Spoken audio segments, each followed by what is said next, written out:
Paul says that women need to be submissive and not contentious of the men who are leading in the church. And there's a lot of things that people believe about this. Some believe this means that women are not allowed, or they're not that they are forbidden to even speak in church or in any church meetings. And when Paul used this word silence, it translated as peaceable. And evidently there were some women who were in Ephesus who were not only dressing inappropriately, but also had some pretty strong opinions and were trying to get their way in Ephesus.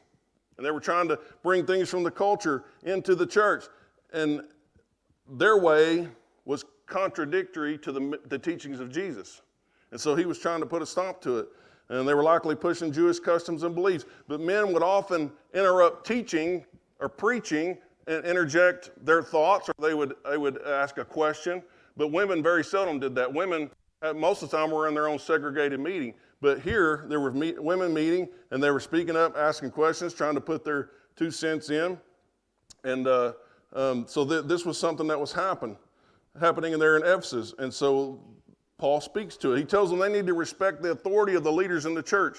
It has nothing to do with value, has nothing to do with a woman's ability. Paul wasn't being sexist here, which is what a lot of people believe, that he was being very sexist. But he's saying that women should be submissive to the male authority when it comes to the leadership in the home and the church. And Paul said he would not permit a woman to teach the men or have authority over the men of the church. And that doesn't mean that women can't teach in the church altogether, because, women can absolutely teach children, youth, whatever else, women's ministry, all that kind of stuff. But Paul's saying that women should not be teaching over men. So men are called to be the leader. And I'm going to tell you why. He says they should not be given authority over men.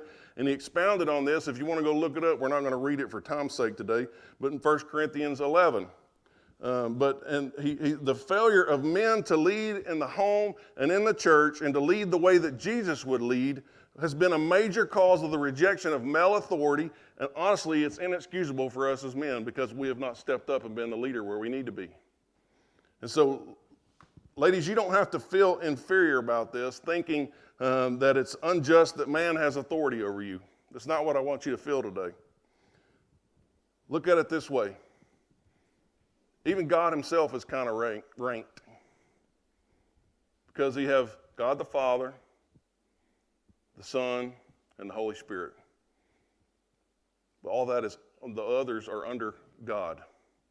So it's God, Father, the Son, the Holy Spirit. Each having different roles. They're all equal. Every one of those are equal. But they have their own independent roles in God's purpose. Not one is inferior to the other. And guess what? Not one woman in here is inferior to man. We are created equal under God, but each have different roles when it comes to authority. Just like God, the Father, and the Son, and the Holy Spirit all have different roles and authority. And so, men and women, if you can't submit your authority to God, it will be very difficult to submit to each other. Plain and simple. If you can't submit to the authority to God, it will be hard to submit to each other. Wives, if your husband is not being submissive to you, it's wrong for you to not be submissive to him, just because he's not going with the flow. And guess what? God's same thing for us. If our wife's not being submissive, it's wrong for us to be unsubmissive in return. We should be doing the right thing and owning up to what we've done in our marriage and our relationships and be the leaders that God's called us to be. And I'll tell you why. It's been this way since the beginning of time, as he stated in verse 13 and following. For Adam was formed first, and then Eve. So Adam received his command from God. And Eve received her command and authority from Adam. And even though Eve sinned first, God never blamed Eve for the fall of man. He never blamed Eve for the fall of man. Guess what? Eve was tricked by Satan. Adam did it, knowing it was wrong. You ever thought about that? Satan tricked Eve. That's what he's telling us right here in these verses. But man knew it was wrong and did it anyways. So instead of blaming Eve, Romans 5:12, he said instead through one man's sin entered the world. Didn't say through Eve.